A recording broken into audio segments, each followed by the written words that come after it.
message came,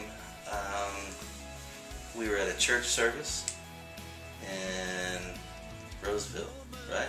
Yeah. No, it was a benefit concert in Roseville.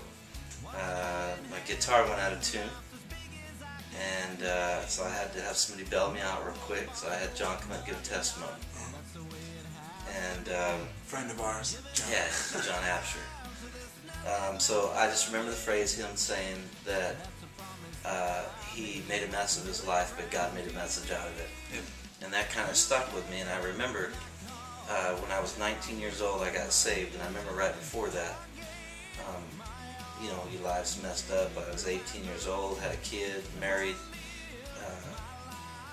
and I was going through this time of saying, what could make it right? How can, it's just all messed up. I got minimum wage job, and how's this going to happen? And I was watching Billy Graham on TV, and sitting in the living room all by myself in the dark, and sitting in a chair, and Billy Graham made an invitation to receive Christ, and that God would change your life.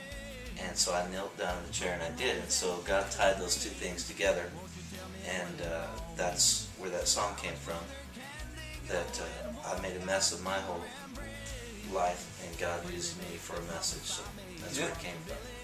And then musically, Michael, our drummer, actually came up. He wrote all the music to that song. He wrote it on a sucky little computer, or on keyboard, and then brought it to all of us. And he didn't have a melody or anything. You didn't like it?